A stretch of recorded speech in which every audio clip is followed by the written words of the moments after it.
Are there any statements? The member for Fadden. Thank you, Madam Deputy Speaker.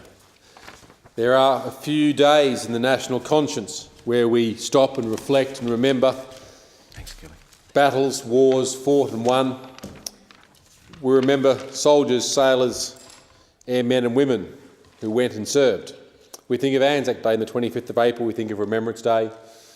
I personally reflect on Kapyong Day, the 24th of April, with the 3rd Battalion, the Royal Australian Regiment at Kapyong stayed the Chinese offensive in the Korean War. And of course the 18th of August marks a special day, Vietnam Veterans Day. It's a special day in our national conscience where we stop and remember Vietnam, a war that will be synonymous as one of the longest wars Australia has been engaged in. A war that began on the 31st of July 1962 when Colonel Ted Sarong alighted from a civilian airliner onto the tarmac at Tan Son Nhut Airport in Saigon.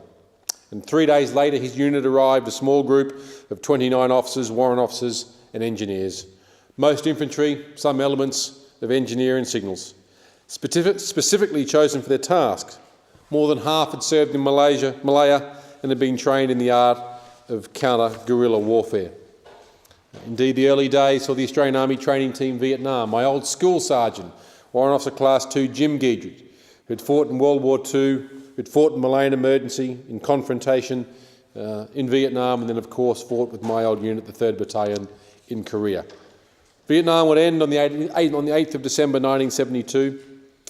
The Australian Army Training Team Vietnam received orders to return to Australia 10 days later, thus completing the commitment to Vietnam. 59,000 Australians served in Vietnam. Turned out to be a very costly war. 2,122,244 is the official number for those killed during the war. Over 3.65 million wounded. 58,169 Americans were killed. 11,465 of them were teenagers. 304,000 wounded. More than 74,000 French had been killed before the first Americans arrived in 1956. Australia lost 511 of its finest, and 7 civilians were killed. 6 more were missing in action. Their bodies have now all been recovered, and I give credit to the Labor government for ensuring that was finalised and occurred. 2,069 were wounded. The average age of the combat soldier from Australia and Vietnam was 20 years old. The average combat soldier in Australia saw 314 days of combat in a period of 1 year.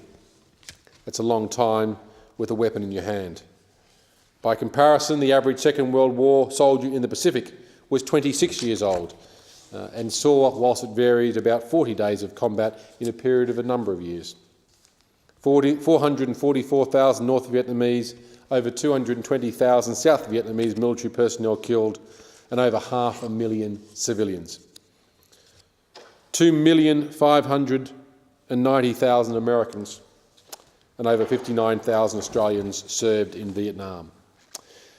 6,700,000 tonnes of bombs were dropped, compared with 2,700,000 tonnes dropped on Germany during the Second World War.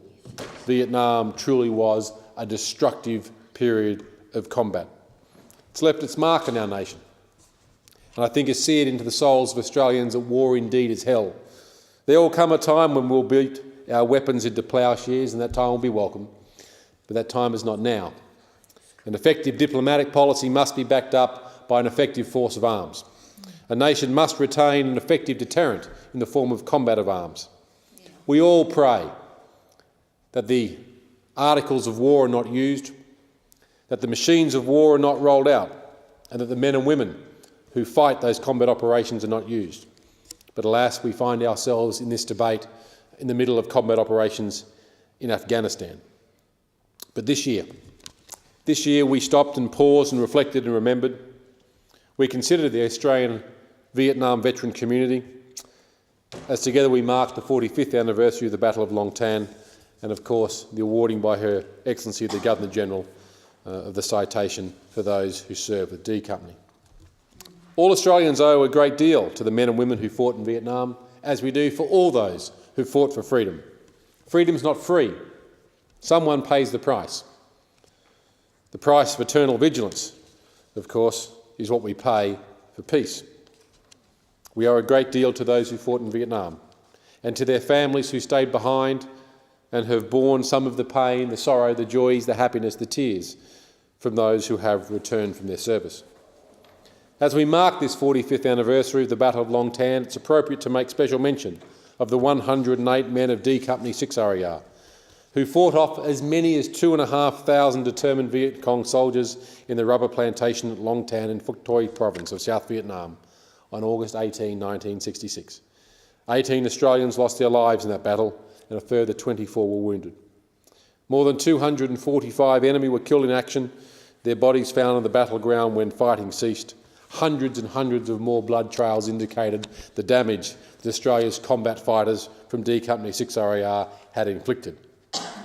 It's fitting that the efforts of the men of D Company, the 6th Battalion, the Royal Australian Regiment will be honoured and have been honoured when they received Australia's military's highest honour, the Unit Citation for Gallantry from the Governor-General.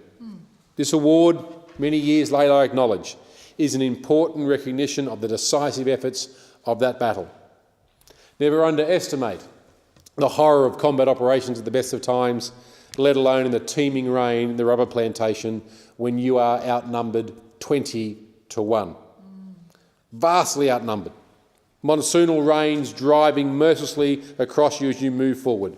Radio communications almost non-existent to fend off a combatant that is determined and aggressive.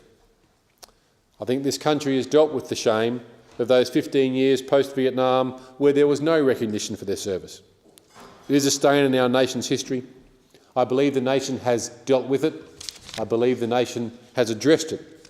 I think the nation has resolved in its conscience never again do we bear upon those men and women who have fought in our name, with our uniform, with our flag emblazoned across their shoulder.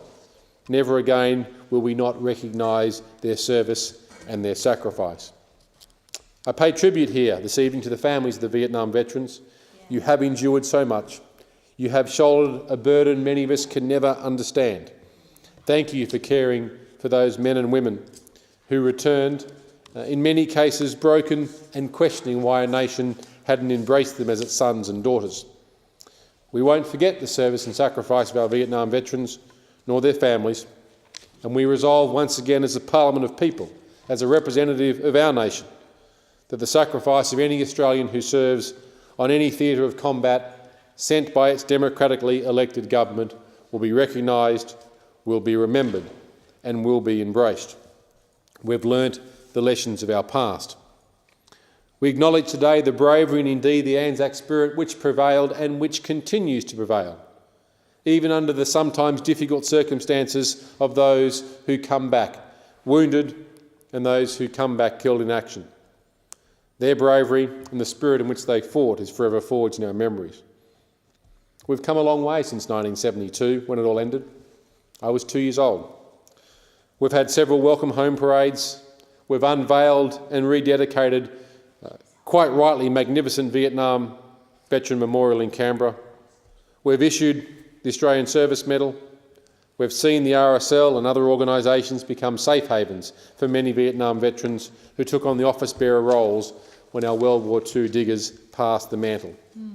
Australians are incredibly proud of you veterans, and it's a great pleasure to recognise you for the incredible service you've rendered.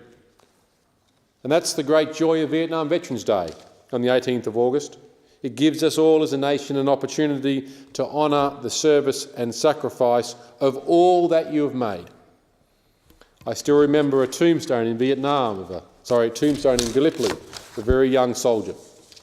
He gave his life on the first day, the 25th of April 1915. And it said simply, when you return, tell them of us and say, for your tomorrow we gave our today. The same can be said for those who served in Vietnam. Many gave their tomorrow for our today. We will not forget that freedom is not free. We will remember it.